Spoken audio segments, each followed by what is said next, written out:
I've never agreed with psychiatry, ever.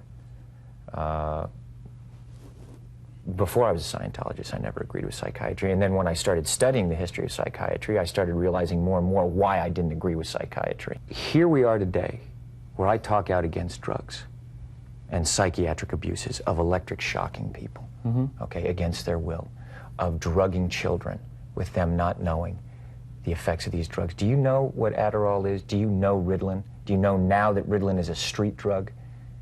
Do you understand that? The difference is, this was not against her will, though. But this wasn't against Brooke's will. Matt, I'm asking you a question. I understand there's abuse of all of these things. No, you see, here's the problem. You don't know the history of psychiatry. I do. All it does is mask the problem, Matt. And if you understand the history of it, it masks the problem. That's what it does. That's all it does. You're not getting to the reason why. There is no such thing as a chemical imbalance. So postpartum depression to you is Matt, kind of a little psychological gobbledygook? No, I did not say that. I'm just asking, what would you call it? Matt, that is now you're talking about two different things. But that's what she went on the antidepressant for. But what happens, the antidepressant, all it does is mask the problem. There's ways of vitamins and through exercise and various things. I'm not saying that that isn't real. That's not what I'm saying. That's an alteration of what I'm saying. I'm saying that drugs aren't the answer, that these drugs are very dangerous. They're mind-altering, antipsychotic drugs. And there are ways of doing it without that so that we don't end up in a brave new world. The thing that I'm saying about Brooke is that there's misinformation, okay? And she doesn't understand the history of psychiatry. She doesn't understand in the same way that you don't understand it, man. And I think that there's a higher and better quality of life. Certain areas. Maybe there are too many kids on Ritalin. Maybe electric shock. Too many kids on Ritalin, Matt. I'm just saying. But aren't there examples where it works? Matt, you're glib. You don't even know what Ritalin is. If you start talking about chemical imbalance, you have to evaluate and read the research papers on how they came up with these theories, Matt. Okay? That's what I've done. And you go and you say, where's the medical test? Where's the blood test that says how much Ritalin you're supposed to get? It's very impressive to listen to you because clearly you've done the homework and you know the subject. And you should. And you should do that also because just knowing people who are on Ritalin isn't enough. You should be a little bit more responsible in knowing I'm not prescribing Ritalin, Tom, and I'm not asking anyone else to do it. Well, you're saying no, I know some people who seem to have been helped by it. But it's like this is a very important issue. This is couldn't agree more. And you know what? And you're here on the Today Show. Right. And to talk about it in a way of saying, well, isn't it okay, and being reasonable about it when you don't know, and I do. I think that you should be a little bit more responsible in knowing what it is. What is an ideal scene in life? Okay. Ideal scene is someone not having to take antipsychotic drugs. I would agree. Okay, so now you look at it and you go, okay, a departure from that ideal scene is someone taking drugs. Okay, and then you go, okay, what is the theory and the science behind that justifies that? Look, if I want to know something, I go and find out. Because I don't talk about things that I don't understand. I'll say, you know what? I'm not so sure about that. I'll go find more information about it so I can come to an opinion based on the information that I have. I want to ask you a question first. He specifically said there's no such thing as a chemical imbalance. Yeah. Do you agree with that? I don't know enough about how the human brain works or about how these pills work, but I don't trust pharmaceutical companies and the information they give us because they profit from us buying their products. So that's why I stand there. Whenever they say something, I'm not saying that they're lying, but I'm immediately skeptical. I question everything that they put out to us because ultimately they make money from us. Us not being well and going on antidepressants and all these things that they put out, they're making money from it. So I know people might not want to hear it. Tom Cruise was saying this a long time ago and people were discrediting him because he's a Scientologist, and Scientologists don't really mess with psychiatry and then pills. They're completely against it. And I don't know much about Scientology, but I don't think it's fair to dismiss someone because you find their religion to be a bit wacky. I want to say that I agree completely. In my opinion in life, most things are mind over matter anyway. I don't personally feel like drugs can help the brain with, say, mental problems. However, if we want to step a little bit outside of the box, I don't agree with him where he says there's no such thing as chemical imbalance because I believe that there is. And why do you believe that? So, for example, there's people out there who are actually mental. So like where I work, there's a mental home right at the end of the road. and I see the mental people walk past every day, they definitely have some sort of chemical imbalance there, which is why they act the way they act and do the things they do. I don't believe that there's a drug that can help with any of this. That's what I agree with him saying there. You can and do have mental problems. But do you know that it's specifically caused by a mental imbalance, chemical imbalance, or do you think something else might be happening? I've always been curious about this topic. I've always wanted to find out how and why it happens. I think the human brain really intrigues me anyway. I feel like a chemical imbalance is when it's an imbalance, there's a problem there. So however it's caused is irrelevant. It's just the fact that it does exist. Does that make sense? Yeah, what I'm trying to establish is, do we know it's actually a chemical imbalance, or if there's something else that is wrong? Because the wording is going to be important. When people hear chemical imbalance, they instantly think something. If it's not that and it's something else that's being caused by it, it's important to define and distinguish the two. I'm not talking from facts here. I'm talking from my personal opinion, and I think that chemical imbalance is a real thing. But it's either going to be fact or fiction, right?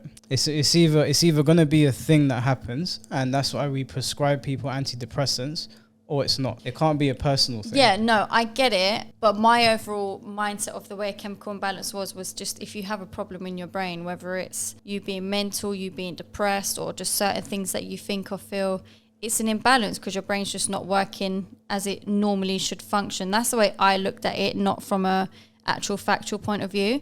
But again, like I'm saying, I don't agree that drugs can help any sort of mental problem. This is a new paper, a new study, The Serotonin Theory of Depression, a systematic umbrella review of the evidence. So they did a systematic umbrella review of the evidence.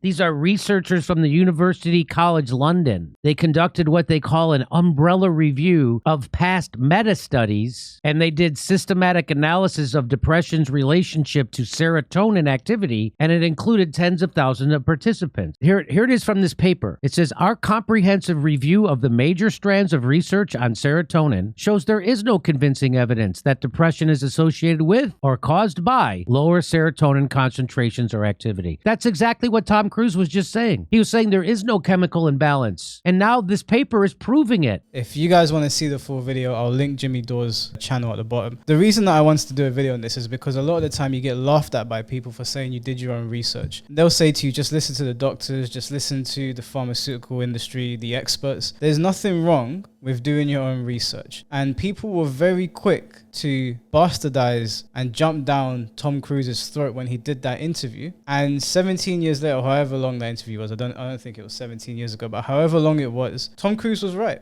And it doesn't stop there. Like I said, watch Jimmy Dore's YouTube video for the discussion about antidepressants and chemical imbalances. But my point is, we're told a lot of these buzzwords. We're fed information from the mainstream media and these pharmaceutical companies. And now it's coming out that this thing that we all believed, including me, was nonsense. So it's okay to question. It's okay to do your own research. Don't just repeat things that you hear other people saying, which I'm not. So I've been a victim of doing that as well. I've done that multiple times in my life. I'm trying my best to not do it. It's an easy thing to do. When you hear everyone saying something, of course you're going to want to repeat it. But it's good to question stuff. And this is a very triggering topic for people, to tell them that antidepressants don't actually work. They don't actually do anything. And that your depression is not caused by a chemical imbalance. It's very difficult for people to hear that. If the depression is not caused by a chemical imbalance, what is the answer as to where that is stemming from? I think they're still researching it. I think that they're just basically saying that they've done studies to, I guess, to reaffirm the notion that it is a chemical imbalance, and they found no evidence to support that. So what they're saying is that idea that it is a chemical imbalance is not true, and people shouldn't push that anymore. And this could flip on its head, and scientists are constantly coming out of new studies. So I'm not saying that this is 100% factual, but it is very interesting to see that there's no evidence to support that your depression is linked to a chemical imbalance. There's nothing apparently. I find this all really interesting, and I'm really intrigued because obviously that's what I've always thought.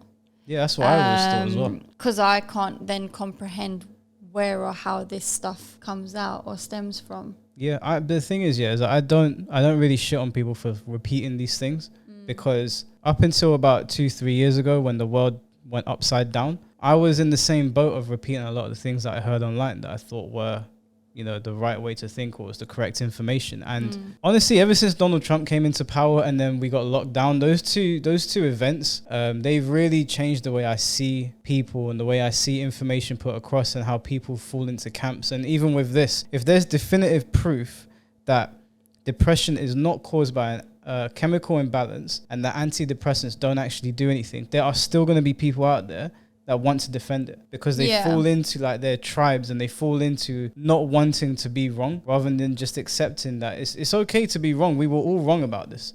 Everyone was. Or it does go back into my original point of mind over matter. So if somebody was taking the antidepressants and then all of a sudden felt better, that's more of a mental thing in itself of them thinking it's making them better. So they're naturally going to defend and go, well, I was on it and I felt better. Yeah, placebo. Whereas there's a lot of people who may have said it doesn't help, I like Joe Rogan, but even Joe Rogan was calling Tom Cruise crazy. 2014 was just a few years removed from him being wacky. When he did that Matt Lauer interview on the Today Show, where it was like, you're being glib, Matt, you're being glib. When he's talking about Brooke Shields taking psychiatric medication. Yeah. And you understand this? I understand this. Yeah. Yeah. Scientology is highly critical of psychiatric meditation. Yeah. They prefer you stay crazy. They don't know what you're talking about, Matt. Have you done the research? I've done the research. Yeah. You're glib, Matt. You're glib.